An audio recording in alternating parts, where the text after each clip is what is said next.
Good evening, ladies and gentlemen. My name is Asad Lalji. Welcome to the next live session of Avid Online. And for those who are joining us for the first time, a special welcome. Please refer to the chat box for more information about Avid Learning and our platform. Avid Online, our innovative digital further learning campaign was launched during lockdown. In fact, on the 1st of this month, we celebrated our 1 year anniversary of online programming and engagement. So now a year and about 250 programs later, including our popular series premiere at Mumbai Opera, we can say that although 2020 challenged us in unprecedented ways, we managed to stay positive, relevant, engaged, and engaging.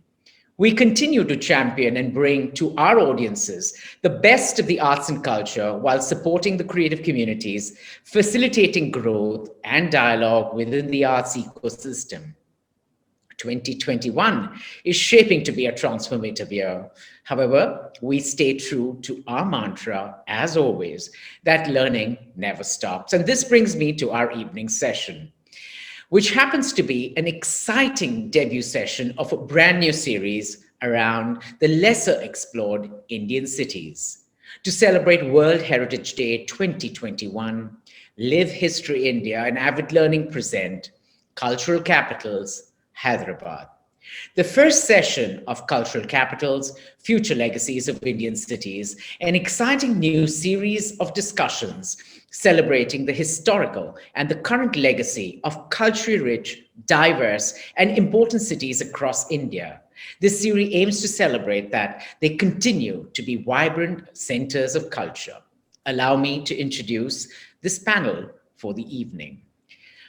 Gallerist, Shrishti Art Gallery, Lakshmi Nambiar, journalist and heritage expert, Yunus, Lasania, and co-founder, Lamakaan, Ashhar Farhan, who will be in conversation with our moderator, author and co-founder and editor, Live History India, Menon. For more about our very, very impressive speakers, please refer to their bios that have been posted in the chat section.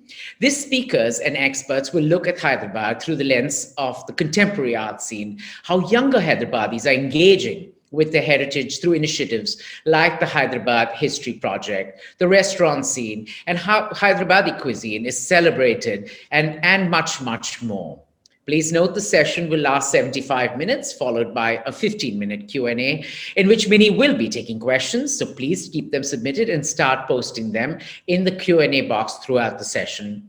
On that note, thank you once again for tuning in. Over to you, Minnie, to level set and look forward to a fascinating session. Thank you so much, Asad. This is really a great partnership that we are foraying into between Avid and Live History India. Avid is all about learning. Live History India is all about celebrating India's history. Now, when you talk about history and heritage in India, we don't mean it in the frozen, static sense of the general perception of it, right? We call live history because we believe in the living history of India. And that is what cultural capitals kinds of celebrates, because our cities, our towns, our legacy really is that of a mosaic. And that's often used as a cliche when you talk about India, but it is perhaps the best way to describe India. It is a mosaic built by individuals, communities, cities, and all of that, all of which have a personality, and yet they mesh so beautifully together. And this series is a celebration of that, and also a look forward, because as I said, heritage and legacies are not something which are static, they are moving. So our guests today, in many senses, are shaping that legacy in the city of Hyderabad, which we all know as the city of the Nizams, and this fabulous array of art, architecture, and a celebration of life. So it's really wonderful to be getting you the series with Asad. And I'm going to start by talking to Ashhar, who needs to put his camera on. Ashhar, it's so lovely to have you, Lakshmi and Yunus together. Okay, I think we'll come back to Ashhar in just a bit. Let me go to Yunus, because history is really at the heart of Hyderabad for many of us. And Yunus has been reintroducing that history and reviving the city's connect with its own past in beautiful ways.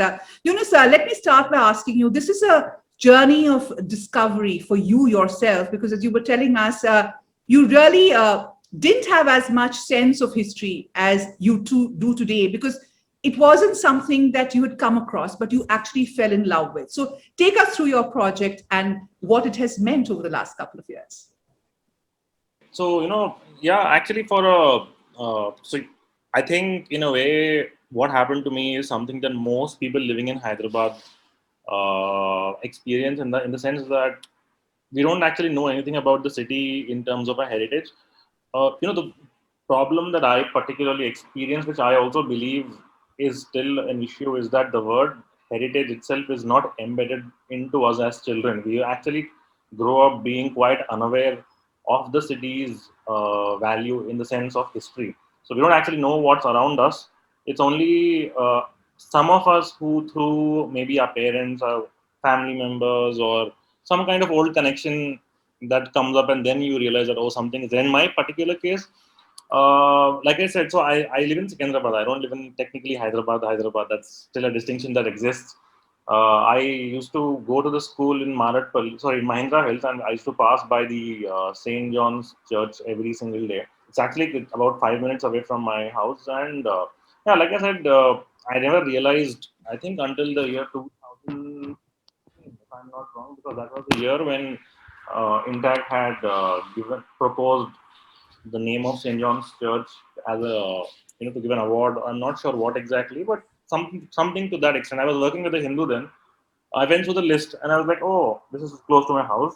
And then I went there and then I saw that I went to the church and then I realized that the church happens to also have the oldest, the only functioning pipe organ even today. It's still used on Sundays even now.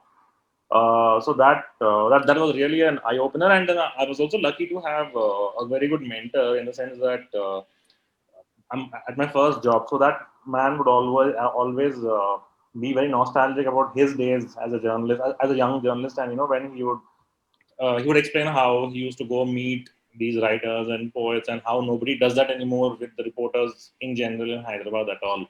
So, so small things. Then finally, one fine day, I realized that So I began writing a lot about history and heritage.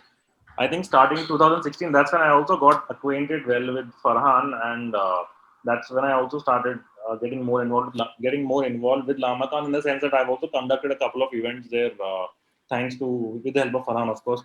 And I think 2016, I wrote for a while with the Hindu, and one fine day, uh, I think in 2017, Feb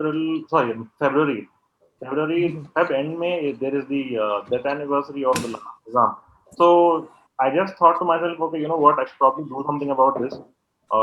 And that's when I realized that that there are a lot of missing links. So what I decided to do in my individual capacity was to simply just put in everything that I have and just put it out for everyone to learn. That's what started my own journey with with regard to Hyderabad and with regard to whatever I'm doing. So that led to a lot of things. Eventually, I ended up writing a. I see by profession I'm a trained journalist, right? So I am expected to verify whatever I'm writing twice. Of course, there are mistakes, but then I just applied that same thing to whatever I'm doing. Right. Eunice, I keep joking that, I also did 18 years of journalism, right? I keep joking that what history needs and heritage needs is good journalists also. Right. Because really, the kind of stuff we are unearthing, it's amazing, okay? Yes. And I think that's really something that we share in common. But let's get Farhan in. I wanted to start with you, Farhan, because Lamakaan is really becoming and has become a kind of a hub in Hyderabad. And in many senses, it was like going back to the roots. So, do tell us about the story of Lamakaan and how it has evolved into this buzzing cultural center for a lot of Hyderabadis. Thanks, Minnie, and thanks, Asad, for having me over here. And it's a pleasure and honor to be speaking for Living Histories and Avid. I am not professionally engaged with culture, So I basically remain somebody who's sort of sipping it, of course, culture vulture really. But the thing is that my own trajectory has been very different here. Just like you just mentioned it, but I'll just go very briefly. An outlier in my family to be dabbling with science and engineering and those subjects and startups. I mean, nobody in my family actually ever did business, so to say, or did much else apart from being academics. I mean, you can see my father's library right here behind me. So, but the thing was that growing up in Hyderabad, there was a sense of intimate culture, uh, culture which happens at very close quarters, and that is, I think, how most of the Indian culture happened. I mean, we were not performative culture of being able to perform in front of thousands of people or give large concerts, but there were baithaks and mehfils and small mushairas, etc. And our home was sort of a hub for this because there were all these writers and playwrights and all coming at home and discussing stuff, doing readings, or swapping the latest stuff that they had written or performed, etc. So and growing up and with a sense of loss, as at a more grew up saying that for example, that intimacy of culture, and that was my personal trajectory. But there were other people as well who were my friends. So for Humaira and I, that is my wife and me, this was the personal trajectory. And I have two other co-founders, Biju and Elahe. Biju is basically he is a very progressive activist working mostly in the US. He's been working with the taxi association, etc. And he was actually more bothered about loss of the plebeian culture of Hyderabad. I mean, I would also, point out that calling it a culture of Nizams is actually doing a lot of disrespect to a large number of people who have worked against the Nizam. In fact, I mean, majority of Hyderabad was actually against the Nizami rule. So Lamakaan came about as a need to repossess that, to reclaim it back. And we were thinking in terms of, for example, Elahe, our fourth co-founder, is a filmmaker. She's been working with Nagesh Kuknur for a long time. She was looking for a coffee shop where people could hang out, and there were these various memories that all of us carried. Whenever I come to Bombay, for instance, I spend a lot of time at Prithvi. In Delhi, it was always the Triveni Art Center where I met people, over lunch, etc. I don't know in what shape and size it is now. And then in Hyderabad, there was this restaurant, an Irani cafe called the Orient, which was a little like I think it's called the Writers Building in Calcutta, where everybody, including future chief ministers, cricketers, auto drivers, they would all meet together. So there were all these influences which came in, and we were thinking of doing it in some place or the other. And unfortunately, my uncle had expired a couple of years ago, and this place was available to us. So we thought, we'd do that. Can I possibly share some pictures of? Yes, please. That would be lovely. Yeah, let me actually try doing that. So, well, this is what Lamakaan's typical evening looks like. So it's a small space. It's about 400 square yards, and it's got very, very flexible seating. So I can possibly, okay, this is the four of us who formed this, taken a little couple of years early on. On the left is Elahe Hipullah. Then that's me, and after that it's Humaira, and on the right is Biju. And we are having a game of caroms. This is actually during one of our executive meetings. So the executive meetings are always while playing cards or something. I will actually show you this space. So this is actually how the space looks like when nothing else is happening and the place is closed. So we have actually, you'll see on the right, there is a screen where we can project things, etc. And we have a stage here as well. And Hyderabad is known for its a lot of rocks, and you can see the rocks in the background of the stage. We've just left it as it is. It's a very organic space, not really very technically competent. It's open air, and you can even get traffic in the back at times when the performances are going on, etc. So These are some of the performances which have happened at Lamakaan. You can actually spot the rock of Lamakaan, as it's called, even in this picture. And this is a choir, the Hyderabad choir performing here. You can see that some of them this is actually our opening thing. We opened with Varsis about 11 years ago. And this is what actually keeps Lamakaan going. And I'd just like to spend a little time explaining to you how Lamakaan works. So Lamakaan is, apart from being cultural, also political space. And this is something that a lot of people miss out on.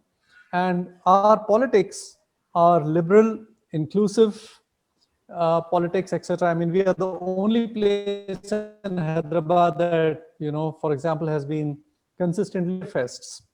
We are the only space where, while evening, for example, somebody like group might be performing a play in the evening, but in the 2 hours before that, we have an auto rickshaw drivers unions meet. So it's a place which allows for all sorts of stuff to happen. There are meetings which happen, book releases which happen, discussions which happen on science, etc., etc. And because most of the time, and I think it's a purpose of culture to question those in authority, we do not want to be beholden to either the government or to the corporates. As a result, what you see on the screen is what keeps us going. It's a cafe which basically earns us enough money for us to be able to sustain the place. Great. And in order to also be independent of outside influences saying, don't do this play or do this play, etc. I mean, we've had plays which were empathetic at one level to God say, and on the other hand, we have had, discussions which are extremely radical and Indian classical music, Indian pop music, whatever you have. So we have about 20 curators, and they are independent, and we have no say in what the curators decide. So we actually very, very ferociously guard the independence and freedom of curators to bring in whatever they would like to bring in, and also to shield them from any influence of whatever sorts. The place is available entirely free of cost to anybody who wants to perform or book the place. It's just that you have to be the first in line for that. Is that we would like to have the time slot for the play, they will not get it. Right. So that in brief is what Lamakaan does. We do about 700 events every year. Well, I think we're having a very bad technical connection with Farhan, so we will try and get back to him in just a bit. We can't control that, I'm afraid. But I think what he iterates and reiterates, in fact, for me, is the importance of a public space. Hello? Many of our cities need this, because what we have is a problem of avenues where people can interact, where people can formally be introduced to different kinds of cultural influences, different kinds of ideas, and really celebrate the local cuisine and all of that. We will try and get back Ashhar in a better connection, but let's get to Lakshmi now. Lakshmi, Srishti has been one of the pioneers in the contemporary art scene in Hyderabad. Your mother started it. You were in Bangalore. You came back and took charge of it. What is interesting is how you are looking at a contemporary art landscape and creating a new paradigm, really, because it's a very traditional audience, right? I mean, the sensibilities are traditional also because they have such a fabulous design palette that Hyderabad is known for. So tell us about the story of Shrishti and what have been the challenges as you kind of evolved. Sure. Thanks, Minnie. Thanks, Asad, for having me here. And I think the series that you're doing, both Avid Learning and Live History, to really look at our cities is fabulous. So good luck and for the rest of the series that you're going to do. So Shrishti was founded by my mother. It is the oldest art gallery in Hyderabad, showcasing Indian contemporary art. It was set up 19 years back in 2002, and it was really to provide a creative space where established and upcoming artists can showcase their works. And over the course of the last 19 years, we have mounted about 200 exhibitions, both in India and abroad. I took over the gallery in 2014 after an untimely death of my mother. When she passed away, I decided to give up my career, which was very different in investment banking, doing mergers and acquisitions and private equity syndication, and pursuing my true passion, the arts. As my husband says now, now I have a soul. Moving away from investment banking, but art was very very nascent when my mother started the gallery in 2002. I sometimes joke that my we used to have a flip phone, which was the smartest thing at that time. We used to take pictures on cameras. But in all seriousness, Indian contemporary art was nascent, even all over India. So and more so in Hyderabad. There were hardly any galleries here. Artists had no avenue to showcase their artwork. And that was one of the reasons why she started the gallery. And and during these last 19 years, a lot of galleries have come and gone, but have not been able to sustain in Hyderabad, and because of lack of patronage, paucity of collectors, and really exposure to contemporary art. And as you said earlier, the sensibilities are a little bit more traditional, so it required a change. And that was our goal over the last 19 years, is to change the sensibility from the traditional to more a contemporary. So our mission has been that it is not just a space that showcases eminent Indian contemporary artists, but also forms a space for upcoming artists. And this was extremely important to us as a gallery. And I'm so happy to say that we've shown some of the top contemporary artists of today, whether it's Reena Kallad, Bose Krishnamachari, and many others when they were relatively young, and the city has been able to see them. And also, for us, it was important that we encourage the creative expression in various ways. Of course, regular exhibitions of young and senior artists, as I said, but also art camps, lectures, and workshops. And that education was an important element as we, over the course of this time. And this was also, we looked at it in union with other art forms, whether it is music, ikebana, poetry, etc., which brings a holistic perspective to art. And finally, I think we've always been interested in taking art beyond the gallery space, so that we can make it more accessible to the common man.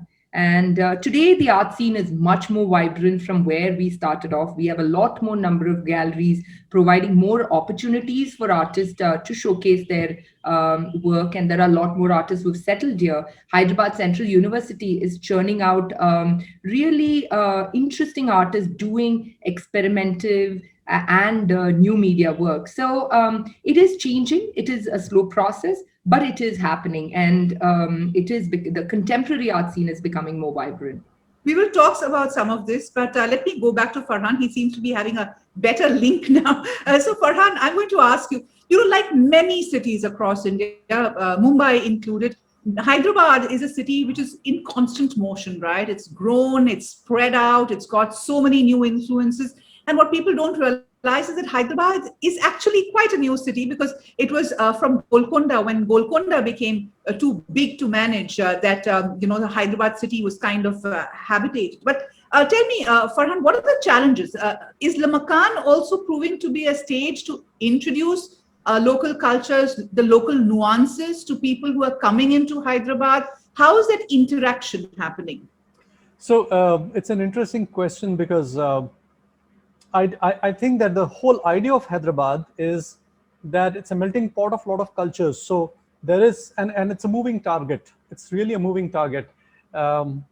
I believe that there is no purity in culture. Really speaking, I mean, there can be one exclusivist culture which you're trying to impose, but I think the important thing is, and this is what Lamakaan tries doing, is it tries to light up culture from various aspects. I mean, essentially, culture is the best of what a society believes in, right? I mean, in terms of it's not just about cuisine; it's also the thought processes, etc. So, for example, Hyderabad has a large population of African students, right?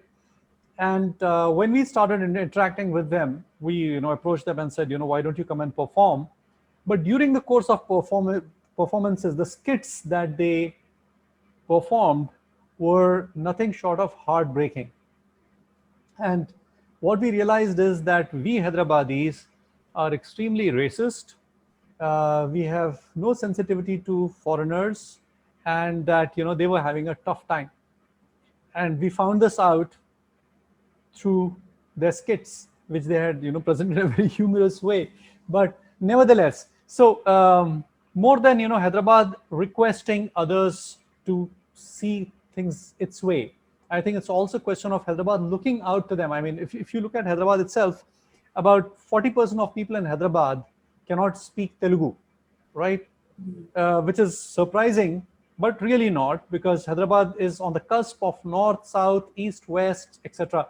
There's a fair amount of Oriya people, laborers who come here to work, etc. So Lamakaan tries working with all these groups. We are not exclusivist. We are very inclusive people in that sense, to give them space to do their own things. And as a result, they also develop a feel for what it means to be, let's say, a Bengali in Hyderabad, or to be an Oriya in Hyderabad, or for that matter, to be a French person or a French girl to be living in Hyderabad. So Right. what we are trying to do here is to get all those aspects in, and to develop a sensitivity to all of these together.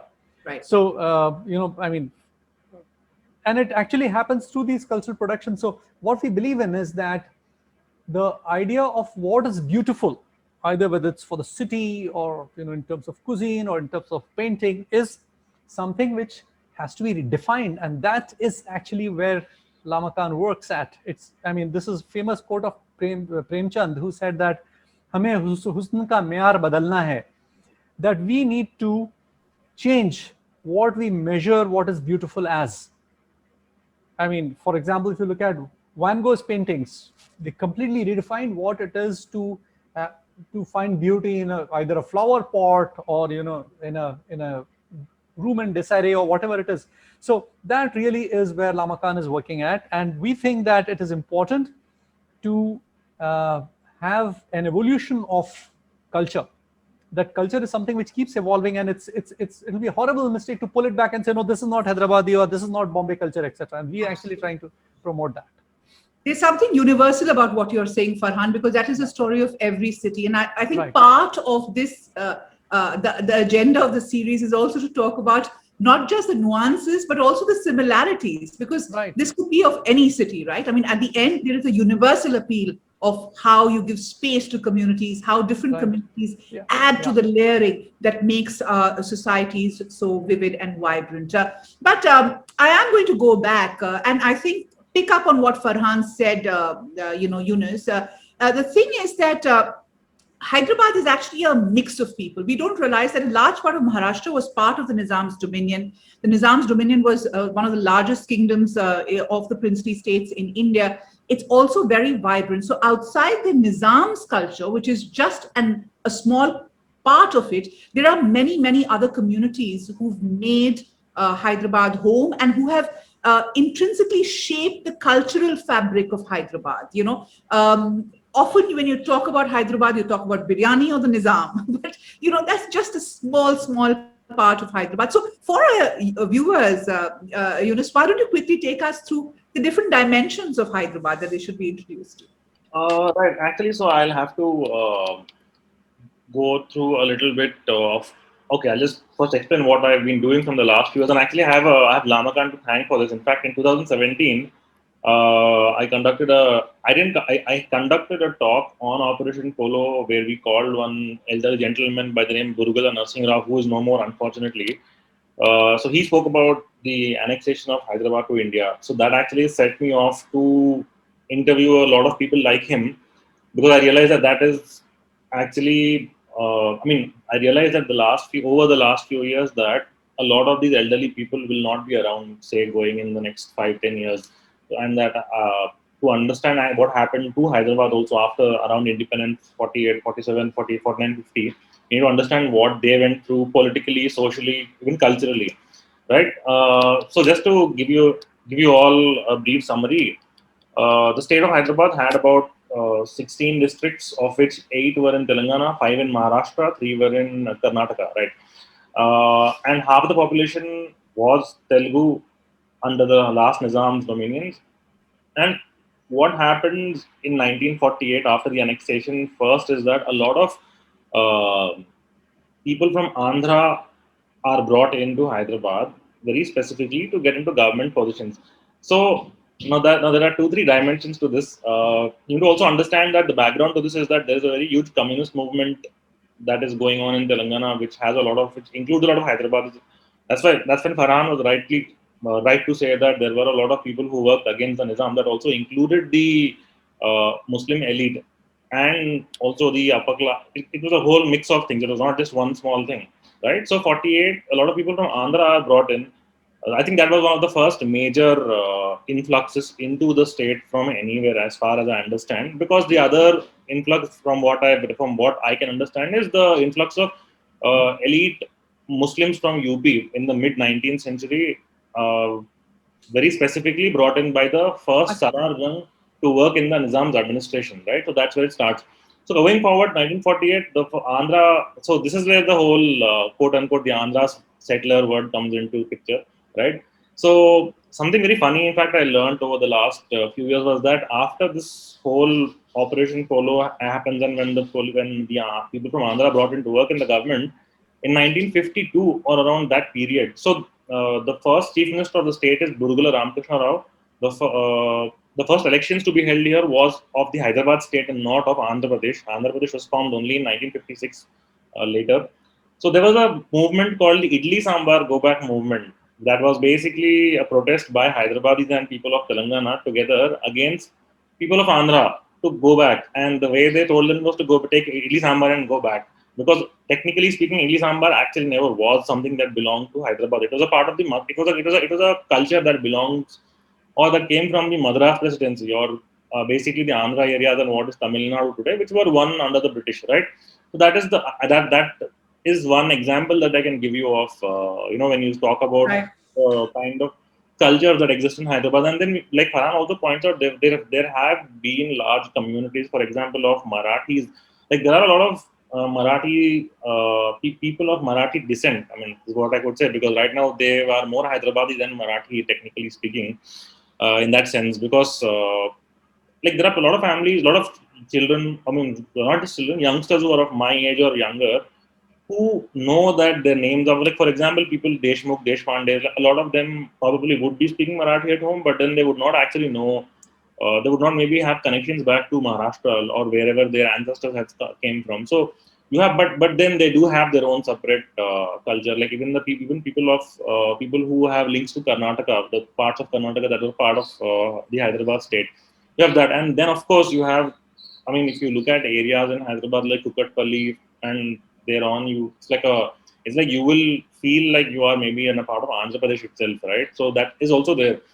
In fact, even in the old city, that I tell this to a lot of people, that there's a general assumption that the old city is 100% Muslim. It's actually not true.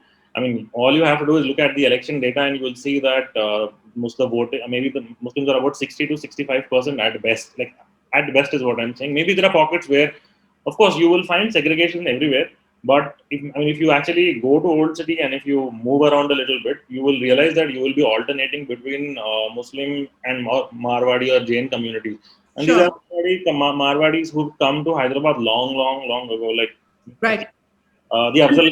that is so true to all cities, right? And the number of Marwadis I know who speak Chase Tamil is amazing. So it's really ubiquitous. I mean, and that's what I keep coming back to when I hear all of you speak, because it's really a familiar story. But I promised Asad that this is not going to be a history focused piece, because I do have a tendency to go back in time, and that's sorry about that. But we are going to keep it in current time frames and the future. So please bear with me. But I'm going to ask you, Yunus. I mean, this is a really widespread array of people who come together, like all our cities, make it their home. One of the good things that's happening with people like you in cities, and we've got a couple of ambassadors of Bombay over here in Mumbai as well, Right. is you're reintroducing the history of the city, the multiple communities of the city to the people of the city. I think the rediscovery is as much for the people of a city than it is for people who are coming into the city. So take us through how that journey has been, and what are the challenges? I mean, and who are the kind of people who are coming mostly to your walks? So, in fact, I'll just explain a brief. See, I first conducted a walk in 2017 in March. I think that was for Sahapedia. And I did a couple of walks for them. Even for me, that was actually new. So, like I said, for me itself, discovering Hyderabad was like literally one day at a time. And I actually have Farhan and Lamakaan to thank in a large way for this, because I conducted, like, for example, talk on Irani Cafe history at Lamakaan. I think Farhan also was there that day. And then we had a couple of other events similar to that. See, for me, as far as I understand, many the whole point of my conducting walks was actually secondary, but it was more on the lines of educating people from Hyderabad about Hyderabad. As simple as that. I just wanted, like, how it was something that hit me hard, because I realized that I did have a connection always to my city, but I just never realized what the city had in that sense. If you remember, like I was telling you, that there are people who come with me for the Abbots walk, and people who are living in Abbots even then, and they would have not seen something that they should have ideally seen. For example, there is the Theosophical Society in Abbots, which nobody seems to know about. You will find people walking past it every second day, and then they'll be like, "Oh wow, I never noticed this building. I've been living here for 20 years," and things like that, right? So for me, in fact, one of the greatest finds that I have had, for as far as culture and my city is concerned, is the language, and also the core culture of Hyderabad. See, you can't really disassociate yourself. I mean, a city's culture itself from the history also, right? Hyderabad's core culture, even to this day, goes back to its Qutub Shahi or the Golconda foundations, right? The greatest thing that they could have given us was the or are the Muharram celebrations, which to this day are quite big. See, Muharram is observed even by Telugu people, Telugu Hindus in Telangana and parts of Andhra, and it's called Pirla Pandaga, which translates to Festival of the Saints. It's actually a very simple thing. What the Qutub Shahis did was that they actually built Ashur Khanas where the mourning happens, and they essentially hired Hindus to take care of those Ashur Khanas across the state. Basically, it was a exercise of cultural synthesis. That's what I can put it simply as. And that tradition continues even to this day, because even after the Golconda kingdom went, it was something that continued, and it still Sure. continues even today. So even on Muharram, for example, these are the kind of discoveries that I've had. Like on Muharram, you will find a lot more Hindus going to Ashur Khanas in the entire city and state. Like I know people who go back to their homes in districts because during Muharram, saying it's Pirla Pandaga, I have to go back, right? So that kind of thing. This is like a major find. And the other thing is for me is language. So a lot of people, and I'd like to put this on record. Like Farhan also was talking about this. So the language spoken so Hyderabadis don't know don't know the name of the language that they're speaking. It is actually called Dakhni. Dakhni is nothing but a mix of the Helvi, Kannada, Marathi, and Telugu. Its evolution has it's been like what 1460, right? So 500 600 years ago, but Sure. it is older than Urdu, right? So there's like a lot of layered history to that as well. It's just that due to culture and due to, of course, political reasons also, Dakhni never actually stuck around as a full-fledged language, and Urdu is what replaced it in the sense that as a language that it had its own diction and stuff. But you can't erase language unless you erase people, right? So the irony is that we speak in Dakhni, but we read and write in Urdu, right? So people here it is a cultural norm. Nobody really makes a big deal out of it. So it takes a North Indian Urdu speaker to come and tell us something like, oh, what is this weird language you're speaking? Oh, you're speaking in a dialect of Urdu, right? So until then, so this happens even in for example, in Bangalore, you will find Dakhini speakers. The best example I can give you is of Danish Said. You should just watch his videos on Instagram if you can ever just see his videos.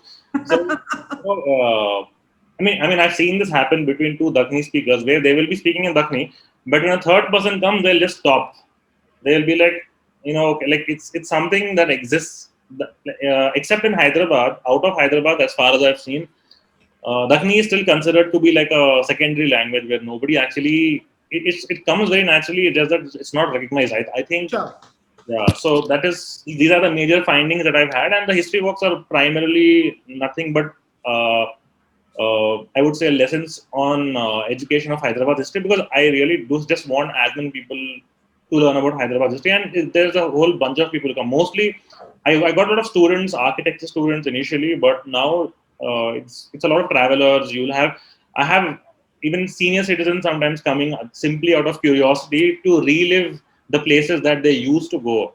Right, so even that has also happened on many occasions, and people of course you will love your own city, right? Just that, and when you know there is value to the things that you love, and when you know that there is more value to your own city, then you will start appreciating things more. I think, like I said, the concept of heritage and his heritage culturally, or even cultural heritage, has not been embedded into us Indians. So it only takes us. So it's really starting from base, and Yeah. that's what's happening across. But Lakshmi, let me get you in here.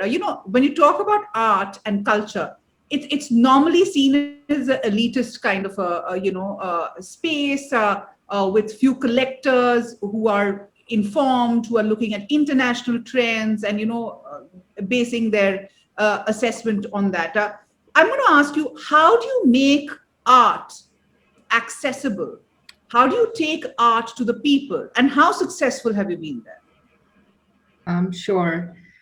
So many, one of the mission, both from Srishti and personally, when I, got back, started running the gallery, was that, I wanted to connect with the local community and exactly do that, right? Make art accessible to people. Because if you look at it, galleries are mainly visited by a small group of people. Many people who've never visited a gallery tend to feel overwhelmed to go to one, and that's a big challenge. They never make that first step, and we live in a concrete jungle. Public art is rare, are rare, museums are few. So really the question is, and children, and these adults, they don't bring their children to galleries as well. So really the question is, how would the aesthetic sensibilities of the next generation and be enhanced without that exposure? So we have been interested in large scale exhibitions in public spaces. Then whether they like it or not, there is something that's happening when they see a piece of art. I keep saying that it's working in their psyche somewhere. And we did large exhibitions like that. And I do want to talk about one specific large scale exhibition called Inbox, and where we moved the artworks from the gallery to a public space. And Aisha has a presentation, so maybe I can talk a little bit about that and show you what we did and the impact of what that was. Aisha?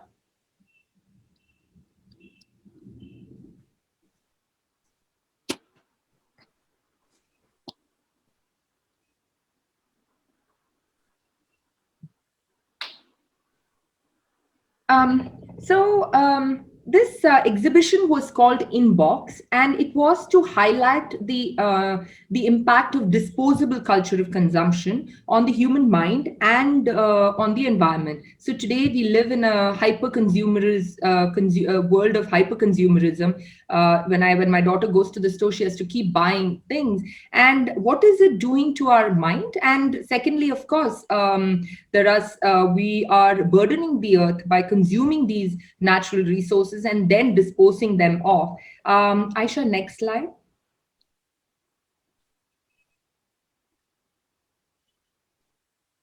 So I didn't want to do it did not want to show this exhibition in a gallery space. Firstly, it wouldn't have been possible because this was a large scale exhibition with almost 83 plus artists. So I went around looking for a space which had a story to tell. And I found Hilford Palace, an abandoned heritage building in Hyderabad.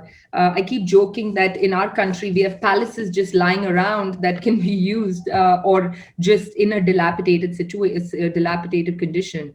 Aisha, next slide. So this is Hilford Palace. It was built in 1915, and it was the official residence of Muazzam Jah.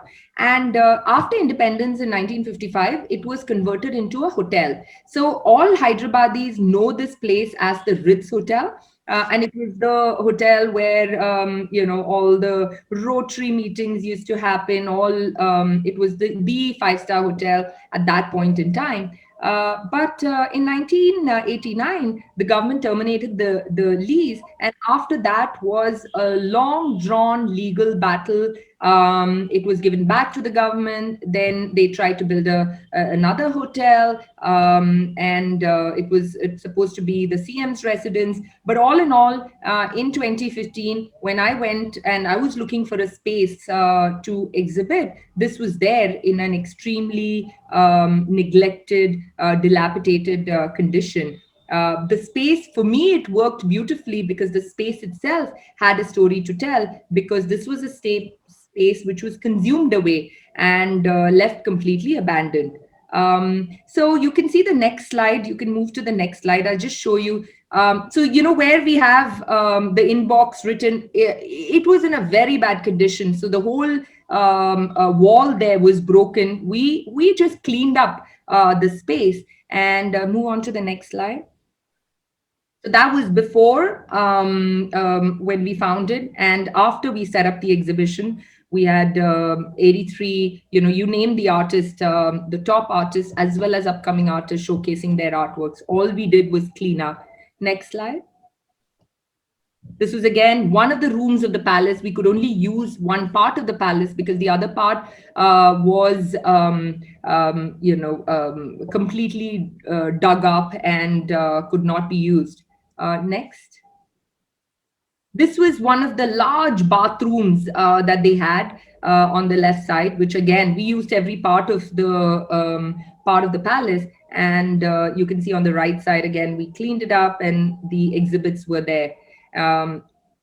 Next slide.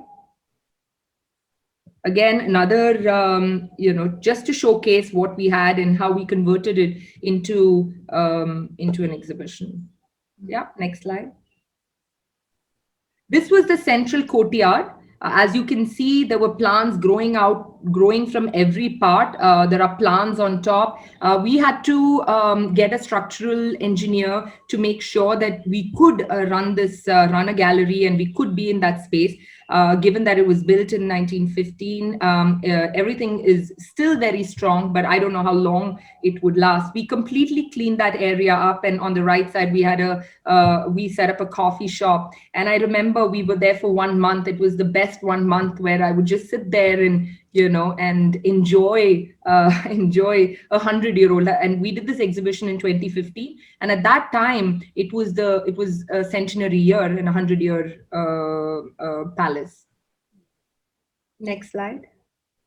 Again, this was another bathroom. There's an artwork by Arun Kumar. As you can see, we were able to use every part of the palace in order to showcase really showcase both the space as well as the artworks. Really, the impact was that, there was a blue gate in front of the palace, which was shut for 29 years.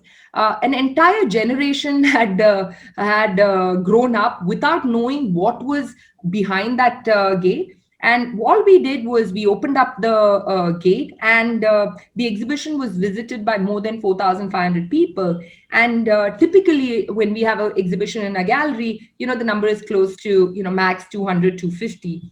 And the people who came were not that, the clientele, the typical clientele, a handful of people that you were talking about, Minnie, earlier, but they were the common man who used to use that road, and they were very intrigued to see a place like this. Or they were people who knew about the Ritz but did not know what had happened and were coming to see. And that was for me the most exciting part, because as I said earlier, when you see a piece of artwork, and especially especially contemporary art, something happens in your mind, and without you actually knowing. And we also had a lot of children visit the exhibition, and the same thing. I feel that the impact because of that was really it was fascinating for me. So now there are some walks which include the Hilford Palace, because because we were able to open it up after 29 years. So that's really. But what is the state of the Hilford Palace now, Lakshmi? I mean, rejuvenating old spaces by making them avenues for people to come in, experience it, get that as a way of introducing them to art is such a fantastic concept, which is used so beautifully worldwide. In India, sadly, I mean, this is a constant battle, and I will get Yunus into this because it's really about the way authorities see it. But what was this was in 2015. Have you been able to do another exhibition over there? What has been the experience? Yeah, so after 2015, I was like, oh my God, this is an amazing space. I need to do something here, revive it. The biggest challenge was that, first of all, the space does not have electricity. It's such a small thing. And then, unfortunately, of 30 years of history where nobody has paid electricity bills. So who's willing to take on that?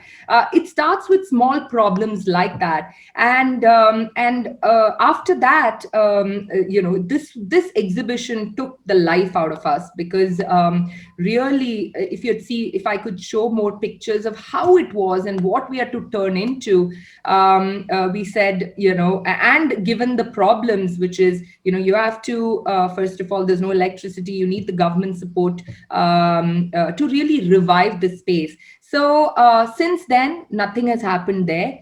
But really, Minnie, like yesterday, I was just thinking about these. I was looking at these pictures and I was like, oh my God, I need to do something here next year. So it's revived my interest, but it's in a very, very bad, dilapidated condition. And it's such a pity, because it could have been rejuvenated after that first exhibition, right? Because already so much of work had gone into it. Absolutely. Because it became a haven for animals and birds. And, I had to start work from just putting these mesh, right? So that birds don't come in.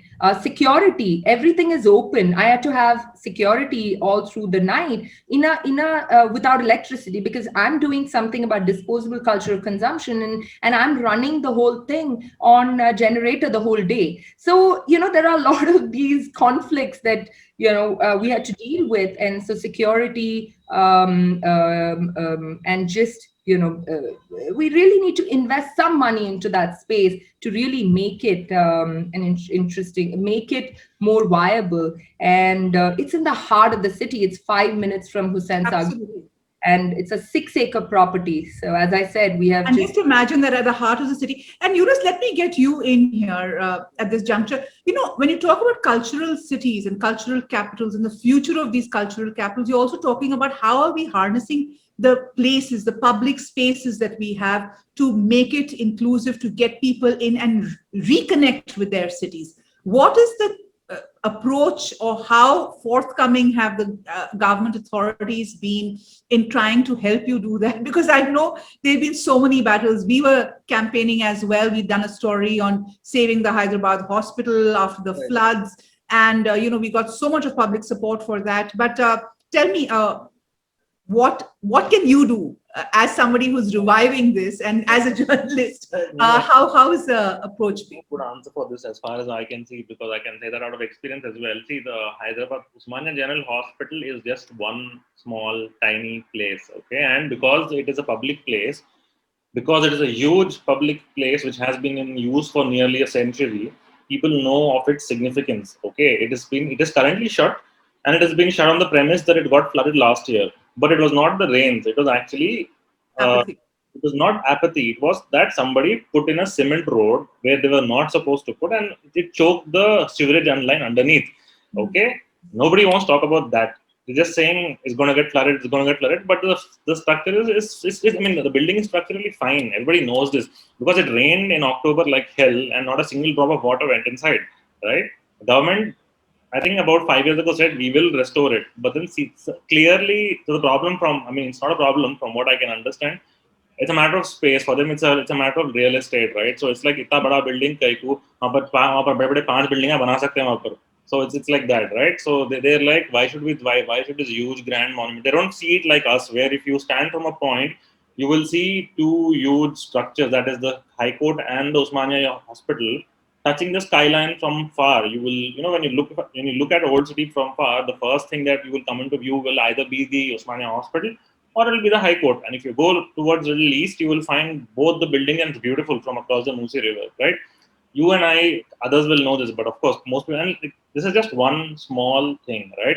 People also don't know that in Usmania Hospital, there is a very old tamarind tree which saved like 150 lives when during the 1900 flood, right? So I'll just give you a small idea of, see, when I started conducting walks, the Badshah Ashur Khana was a major discovery for me. Should I share my screen and show the place? Is that right Yeah, now? sure. So this is the Badshah Ashur Khana. This is basically the second building that was built in Hyderabad in 1593. I never knew of its existence. The thing in Hyderabad is every single tourist, when they come, they're told to go to two places for sure. One is to the Charminar, and second is to Shadab Hotel for food. I am telling you again, I'm not saying this because I dislike Shadab. Please don't go. There's like better places. Okay. Say that. Right. So this Ashur Khana is actually very similar to what you will find. I mean, very similar to mosques and other buildings, and maybe what you'll find in Iran, Uzbekistan. Right. It is similar to that. It is actually the second most important building in the entire city, and the fact that, like, I would say 75% people don't know of it is also something I'm not surprised of now. But then even I didn't know of it, right? Like, nobody knew that Shadab Ki Piche is such an old building and such an important old building which still has its old Persian tiles remaining, right? So this is one place that I've been going to from like nearly 3.5, 4 years. Without fail, my Charminar walk includes this. In fact, this has become my main thing than actually going to the Charminar these days, because everyone goes there, but then when they actually come here, their minds are blown, right? So this is one thing, and I have a list of maybe 12 to 15 places.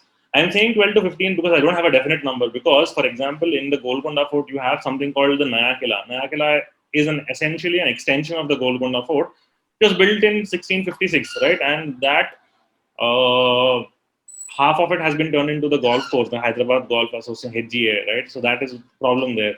For a long time, they shut off the building without any access to the public, right? And then somebody filed an RTI, and the Archaeological Survey of India says, no, anybody can enter the building. And then everybody's like, why are they stopping us from going inside then? So I have had to actually force myself inside more than like a dozen times. After which the security guards have now realized that, okay, this person actually knows that there is nobody can stop him from going inside, right? So there seems to be an ulterior motive by people from the golf course to clearly not let people inside there. And there are IAS, IPS officers who have stake. I mean, who are members there, obviously. So it has the blessings of the government also in a way, though it is technically illegal. So I'm not going to go into that, but so that place is something that can tomorrow be cut off anytime. That's one more place. And then there are a lot of other places, which are, for example, say there is there are a lot of churches. There are a couple of fire temples in Hyderabad, like this one. Hold on, let me come to that. So this is one of the three fire temples that exists in Hyderabad. This is an Avid. The people here are very cordial, and they're very super friendly. They are, of course, we are not allowed to go inside the fire temple, but then we are at least allowed to see it from outside. They actually end up coming and explaining what Zoroastrianism is, how old this place is, the Parsi history in Hyderabad, etc., etc. So it's all like there is accessibility, but it takes effort, and there are only a couple of people who are actually interested in putting in effort. People who really want to do something. For example, there's a page on Instagram called Deccan Archive. They do brilliant work. It's a bunch of architecture students. They are amazing. Uh, So you're saying a lot of people-led movements. Of course, when you talk about history in Hyderabad, you can't not mention Narendra Luthar, who's done the most fantastic work. 17 books on Hyderabad's history, right, and the region's history. I mean, he's been a pioneer of sorts. So what you're saying is that there is, as in any other city, there are challenges in accessing many of these places. But the more people like you who are pushing through the system, the more access there is. So really, in many senses, you're acting as the door openers, literally, into the city to introduce people. So this issue, for example, with Mayakila, Sirish, my former colleague, my boss, just told me a simple thing. He said, once everyone starts going in, then they know that they can't stop anyone, right? So it's a matter of people even becoming aware of their own rights in that sense, right? Same thing, right? So people don't know about places, and then the places get encroached, and then things like that. The Badshah Ashur Khana, for example, had encroachment for the longest time. And then it took a high court order to vacate it. And then accessibility again is also a matter of, for example, this is the Wesley Church, CSI Wesley Church in Secunderabad. This picture, basically the umbrella-like structure that you see, is essentially a sound projector, if I'm not wrong, which was used when there was no electricity, right? So for the people in the church now, there's no use, because you can see there are speakers. They use speakers now, of course, so they don't need it anymore. But then, for the structure to still stand after nearly a century is still amazing, right? So that is also part of the Secunderabad walk that I do. I take people there, but then again with places like this, it's also a little tricky. You have to tell people in advance that they're coming, and then most of them are just friendly, super friendly. They don't mind. Yeah. Okay. But there are people who are, of course, very they're a little, I won't be suspicious. They're a little careful. They don't want they don't want any trouble in that sense. So there are issues, but I guess, for example, okay, so this is the part of Mayakila that I've been talking about. There's a 400-year-old baobab tree. Baobab trees are typically found in Madagascar, but this was planted by traveling Africans over 400 years ago, right? Nobody would have expected this bang in the middle of Golconda, huge. The man sitting here is so tiny, so you can imagine how big it is, right? So a lot of people don't know about this. I've been conducting work there also. So at least I can say with some confidence that at least 500 people have been there with me in the last 3 years. So, yeah, I mean. Fantastic. And that's what it is about. It's really about introducing the history to especially the young, and 500 people since last year. It's not a bad number. In fact, we have a baobab tree even in Bombay and Mumbai. So we've done a story of that. Let me get both Lakshmi and Farhan into this conversation. Lakshmi, you spoke about contemporary artists who are emerging out of Hyderabad, and how you as part of Shrishti have given them a platform and also taken them beyond Hyderabad. But I'm going to ask you, how has the city shaped the artists over there, and how are the artists shaping the city? Okay. So, if you look at how is the city, I think it's more than Hyderabad. I think it's more the region, Telangana, which has shaped a lot of the artists that come out of here. So whether it is, if you look at the top artists from here, Lakshma Gaud, Vaikuntham, you would find that most of their artworks are from what they have been through in their village and what they have seen. It's all Andhra, Telangana women that they draw. So you do see that a lot of the artists from Hyderabad have that influence of their past, and showcasing it in a contemporary fashion. So yes, I don't think that Hyderabad per se is really the influence. It's really the influence of where they're coming from within Telangana. In terms of, the other way around, how have so that's how Telangana has shaped their or plays an important role in their contemporary art practice. Um, the other thing is that I spoke about this earlier, is that we do have good universities in Hyderabad, whether it is the Hyderabad Central University, and we do have a lot of people from across the country moving in, coming to Hyderabad in order to go to college here. But soon after, there are a lot that are settling back in Hyderabad because it's a really a livable city, if you will, compared to, let's say, a Delhi and a Bombay. So you do see a lot of artists, not just from Hyderabad, from across the country, settling in Hyderabad because they feel that it's affordable. Now the market is kind of coming up, and there are patrons emerging in Hyderabad. So in that sense, that over the last 20 years, I've seen a lot more people moving into Hyderabad, artists moving into Hyderabad and settling here.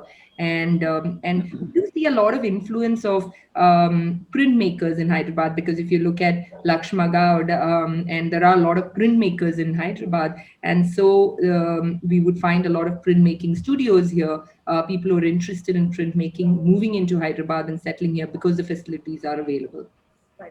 Farhan, it'll be amiss of me if I don't bring in cuisine over here, because you've got one or two questions on Hyderabad's famous cuisine and what do you think is the most, popular of it. I'm going to make you answer that question, but I'm also going to ask you, cuisine is often the greatest cultural ambassador because it links people. It also is the theater of the most amazing kind of innovations that we are seeing, across India. So I'm going to ask you, how do you see cuisine as a cultural ambassador for our viewers? What is there? Please tell us, not what is there, but really tell us about the highlights beyond the biryani, and how is cuisine acting as a bridge? So, okay, I'll tell you that the two really popular dishes in Hyderabad right now are not the biryani, they're not the idli vadas, but they are the dosa bandis and mandi. So what has happened is that, Can you please tell us what these are also? yeah. So basically, you know what a dosa is, right? Which Yeah. is essentially a regular dosa. What they have done is, these days there are these hawkers, street hawkers, who have evolved dosa. For example, you get a cheese and egg dosa, you get a keema dosa, right? You can get a beef dosa, or you can get a vegan dosa. So there are all sorts of dosas available, and there are these hawkers who basically toss up whatever kind of dosa you need. And they're very famous. For example, there's this dosa person who comes in at 4 a.m. and he's gone at 8 a.m. Okay, Ram Ki Bandi. It's the place to go and have a dosa at. And now there have been replications. So in every street corner, you will find that there are these small dosa joints now, which give out completely a different take on the dosas, and that's become really popular. And this is, of course, an Andhra import. On the other hand, there is mandi. So Hyderabad as a city has had the most amount of people going to work in abroad. As a city, I'm saying, as a state, it's Kerala, but as a city, it's Hyderabad. And about 70% of them went to the Middle East, and they brought back the Arab cuisine. So mandi it's a little like biryani. It's rice cooked in stock of meat. I personally don't like it. I'm actually a vegetarian, but this is become a really popular thing now in Hyderabad. There are mandi joints everywhere, right? So you can go there and order a mandi or a shawarma. And these are right now the most popular things in Hyderabad, which actually also reflects on the changing ethos of Hyderabad. Right? There is Andhra immigrants who brought in dosa, which has sort of merged itself with what the Hyderabadis like, which is, they like the mutton and the chicken and stuff like that. And there is mandi, which is sort of a contemporary take on biryani. So these things are evolving. But the Hyderabadi cuisine, there is something very specific to Hyderabadi cuisine. And I don't know whether you know this, but the Hyderabadis, there's a slur for Hyderabadis. They're called khattas. Okay.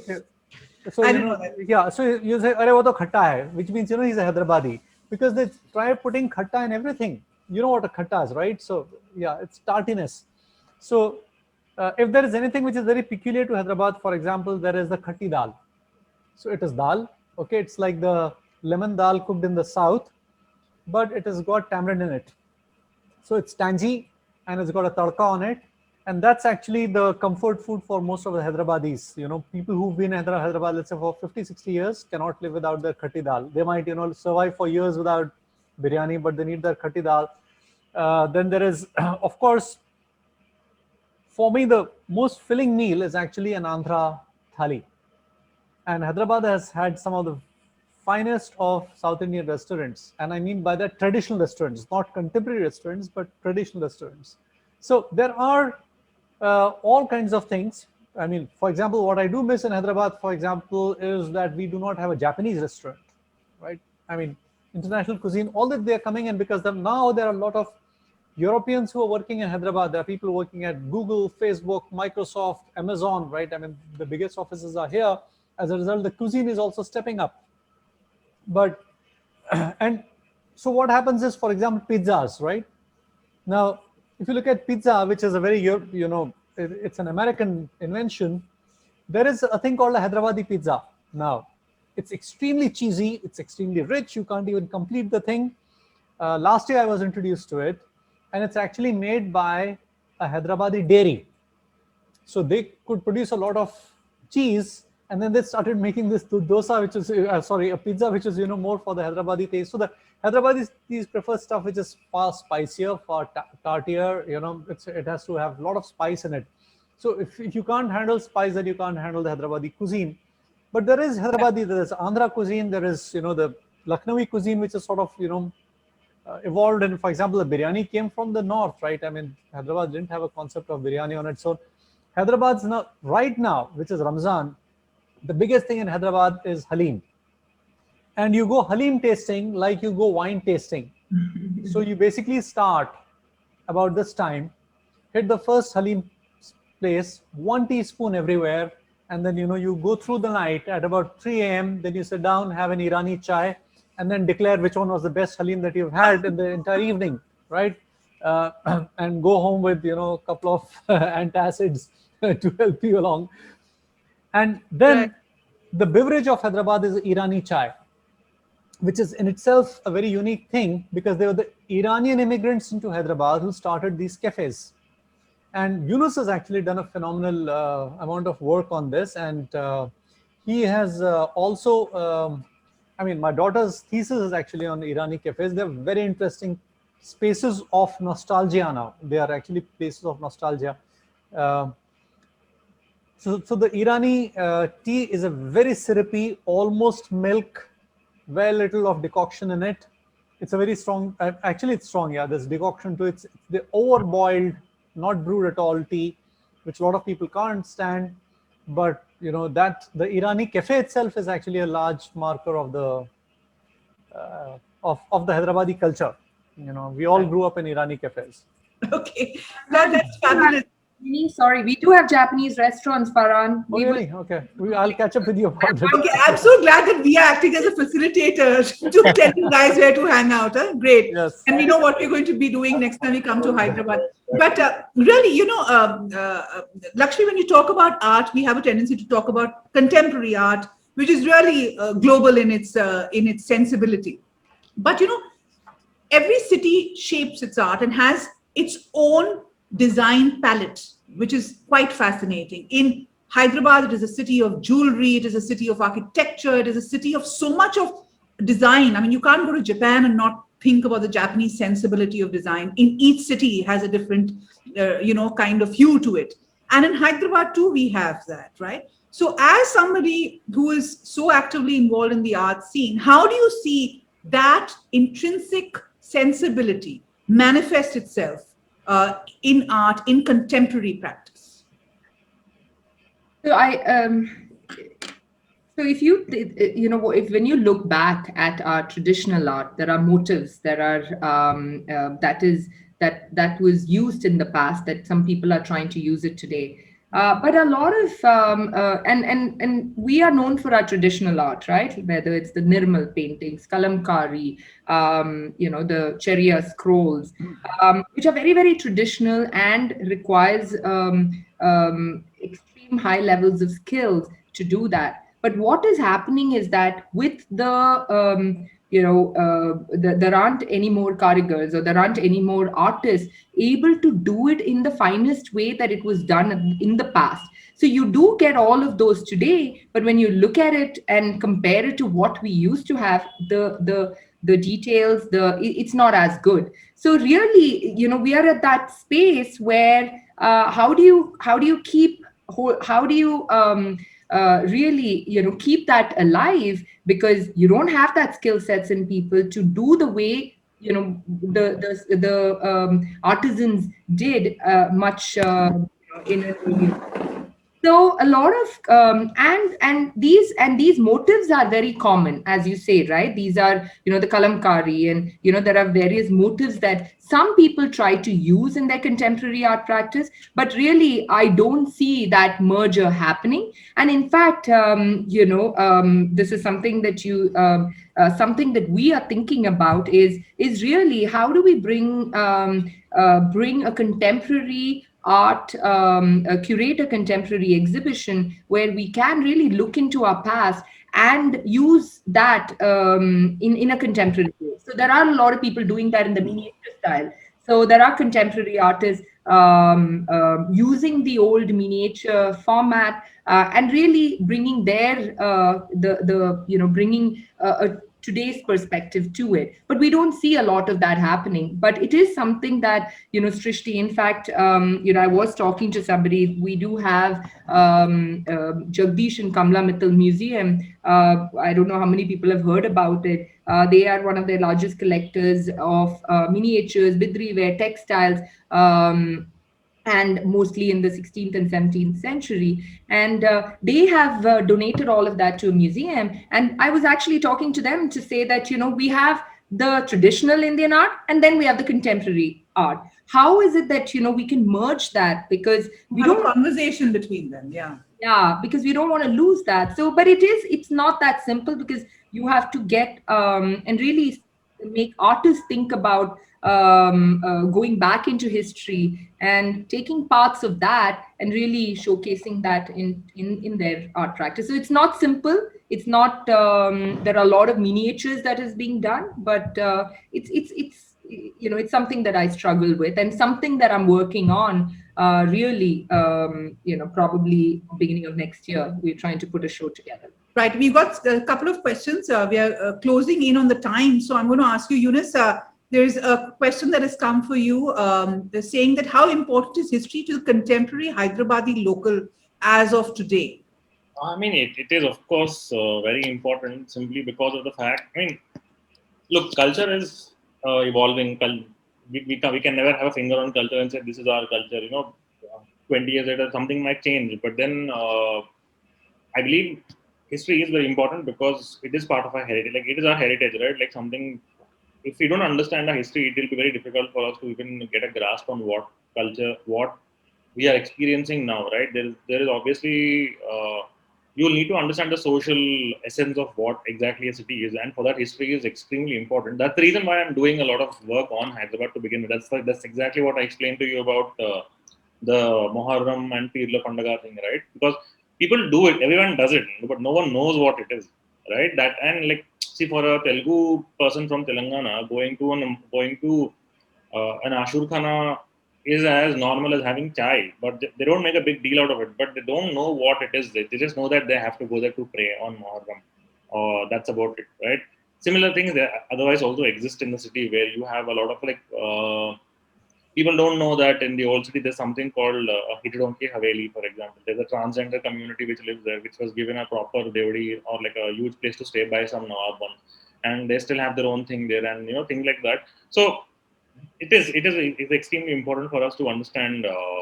It will not only help us make us realize, it will make us more aware about our own spaces. For example, like how for me Secunderabad suddenly turned into a former cantonment from just a random area, right? So things like that. I think it is extremely important for us to at least know the historical significance of all our places we are around in that sense. So I personally think I would say it's very important at any given day. Right? Farhan, things work when there is a movement, when forces come together to make it happen. And we've seen that time and again.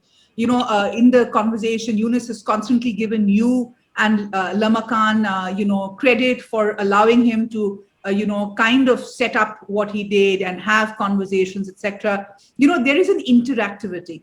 Now, how do you make this into a movement where you can get people, youngsters especially, and this show has a special focus on youngsters because they are the future of our cultural capitals. Now, how do you bring all of this together into a forum? In Bombay, Mumbai, we have a fabulous initiative which is citizen-led, which is called the Kala Ghoda Festival, and one of our viewers has spoken about it and asked you, shouldn't Hyderabad have a Kala Ghoda Festival? Because the money that is raised in Kala Ghoda goes on into the restoration of that area, and that's become a kind of a great precinct. We also did a documentary film on that. But that is possible also because of a certain gentrification of that area, which is really a challenge, and that's a challenge that many cities face. But in Hyderabad, how can you, Lakshmi, Yunus, all of you come together and create a people's movement? And is there something like that in the works? Well, there isn't anything specific, but there are collaborations which happen all the time. So I'll just speak about two of them. One is, of course, the Hyderabad Literary Festival, okay, which goes beyond literature. Okay, for example, it will have a talk by a person like Yunus, for instance, right, talking about his work. So it really, expands the horizons beyond narrow definitions of literature itself. So that's one of the things which happens. Another is a very interesting once-in-a-year event which happens called Dodin, which happens around last week of December. And it's a multiplex event where, very interestingly, there are academicians, social scientists, economists, artists, anybody who has anything to do with the urban, performing artists. So they all get together for 2 days and collaborate in various ways. Okay, and throughout very interesting things. There might be performing pieces, there might be art installations which happen there. There might just be extremely erudite discussions on economics of whatever the informal sector, healthcare. But it's all these people are just thrown in together for 2 days. So that happens, and Lamakaan has been participating in all these events, but we haven't had anything of a larger format. And that's something the city needs. I think what the city of Hyderabad needs is a people's festival, as opposed to Jaipur Literary Festival. I mean, it has its own space, but I think that a people's festival is required, where people's culture, as opposed to the gentrified culture, is given focus. And that actually is, Lamakaan is too small to do that on its own. We are always looking for collaboration. And in fact, if it hadn't been for this lockdown, we would have done that. And frankly speaking, Lamakaan has spawned a lot of other centers like this, including in other cities, because it's a format which works very well. It's a small, intimate space. We don't bother too much about technicals. We don't bother about, it's just the sheer boldness of, saying, okay, I'm just going to make do with whatever I have. For example, there is a Irani Cafe in Delhi, which is a fabulous place in such a small space. But just coming back more to your core question of how to involve youth, I think the youth is always willing to involve. Okay, we do not give them the space, we do not give them the respect that they need. So typically you talk down to youth, saying that I know what's right. I know what's culture, etc. So we don't engage with youth at all. It's only recently, in the last couple of years, that I've started listening to what my children listen to, in terms of music. In terms of, for example, there is a lot of rap coming out of Hyderabad, in which youth are talking about their own problems, right? There are these things called Hyderabad Diaries. I don't know whether you have, seen that, or the things Hyderabadi moms say, which is a very fun, funny, small pieces. But they are also very serious, because they're also pointing to the problems, and they're very progressive in their nature. So I think the whole idea is to give youth platform where they can be, give them the space, give them the resources to do their own stuff. For example, if you're asking youth to do a play, okay, you have to go around asking for corporate donations. Corporate donations come in, then you have to book a place, you have to spend about 2 or 3 months rehearsing the place, and then to get the audience is another ordeal. So what A place like Lamakaan Desert says, you don't need to raise corporate money at all. The place is available for free. You can come here, you can rehearse all you want, and in the evening you can do this. You can charge nominally. By the way, Lamakaan does not allow more than 200 rupees ticket charges, regardless of your own stature as a performer. So you can come perform there, and because Lamakaan has a social outreach into Facebook and WhatsApp, etc., the audience also comes in, so you don't even have to advertise it much. If it gets onto the Lamakaan stream, people will automatically know. You'll get your 70, 80, 100 people for an intimate performance and you're done. So I think the important thing is to give them that space, just not physically but conceptually. Okay. Fabulous. We've got exactly 3 minutes before I pass it on to Asad. So I'm going to ask Yunus and Lakshmi also. I think Farhan very beautifully put together how Lamakaan is actually leading the change on the ground by allowing people, especially youngsters, to come and be part of the culture and shaping the culture of the city. So I'm going to ask both Lakshmi and Yunus what they are doing very, very quickly, what their plans are, and I hope we've inspired them even more to take up the mantle of doing something. So very quickly, first Lakshmi and then Yunus. You've got exactly 3 minutes. Sure. So, similar to what Farhan said, we've been actively involved with Hyderabad Literary Festival. And that is really what we do is we ask people to, artists to provide large-scale installations. Sometimes we sponsor that also so that, people can have access to that, to these large-scale installations because there aren't that many public art. The other thing is really to work with the government and see how is it that we can have more public art in Hyderabad. You do see nowadays that there are some popping up here and there, but really, how can you do it on in a deliberate fashion and plan it over the course of the next 5 years. There are a lot of the other thing that we are working with are also working with corporates. There are some corporates who have foundations who are investing in public art, whether it's the RMZ Foundation, where even in Hyderabad, there is they've Tukral and Tagra come in and put up a large public installation in public installation. So really, it is working with the corporates and working with the government and to make art accessible. I think for as a contemporary gallery owner, that is my most important and challenging thing, because how can you push, one is to curate shows that are different and pushing boundaries, but really how do you get the audience or the people to, to embrace that and visit that and have a dialogue going. Right. Yunus, very quickly, last words. So, see, for me, as far as I'm concerned, I don't intend to stop conducting my walks. Hopefully, once the pandemic subsides, I will definitely. So, in fact, I was conducting walks even until like about 2 weeks ago, or about a week, whatever. See, for me, the only way that I think there's a major gap that exists because of whatever reason. There's a lot of historical reason, there's a lot of political reason or whatever, but the thing is there is a major gap when it comes to people not understanding a city's culture and history, and the only way to get them to connect to it is by making them physically come to these places and understand what these are. Not just people, it's not just spaces, but even people who are, say, elderly, who are 80, 70 or even 90 years old. These people have seen cities evolve.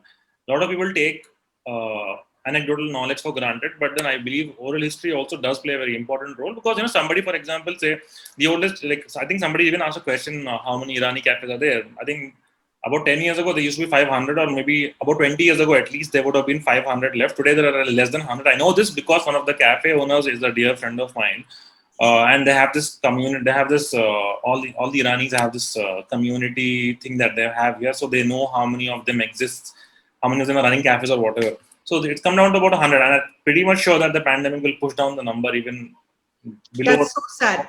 But like you said, it has to be walk by walk, public installation after public installation, and in Farhan's case, event after event that is going to really get the city, the young, and the people together to really shape and redefine the culture of Hyderabad. It's got a fabulous legacy, and it is people like you who are taking it forward. So wonderful to have you all on this panel and share with us your own experiences, ideas, and so much that we can take away from this. Thank you so much.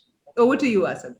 Thank you, Minnie. Thank you to our panel for such an exciting and interesting conversation. I mean, it was such a wonderful, Hyderabad was such a wonderful example to start with. When we wanted to, when we thought of starting the series, we looked at cities that, that resonated with us and we were actually drawn to by what it stands for. The series is going to be around for the next few months. So the next in the episode is Ahmedabad, followed by Jaipur. I know Ashhar mentioned the Jaipur Literature Festival, but we're doing our best, which is iconic, but we're doing our best to find examples like yourselves for younger people who are doing these most amazing things to put these cities on the cultural map. I mean, as a 2.0 to Hyderabad, I know next year, Minnie, if you want to come, please join me. I'm going on that Halim tasting tour. Absolutely. And Yunus walk. And Lakshmi, maybe we have a we have an event at Lamakaan. Get Lakshmi to have some great installations at the Fort Palace and tell Yunus to take us around the place and capture it all for Live History in the audiences across the world. So I think that's a good next step. But thank you, audiences, for joining in. We've had such great numbers and such a great response. Obviously, stay tuned for more programs for Avid Online. Our next session next Thursday is the fifth edition of our series on Sustainability Now, which is going to look at the future of luxury, and that's on the 29th of April. To know more about Avid, just stalk us on social media or check out our website. Until then, stay safe, stay healthy, and remember that learning never stops. Thank you very much and appreciate all the support and have a wonderful evening. Thank you. Thank you.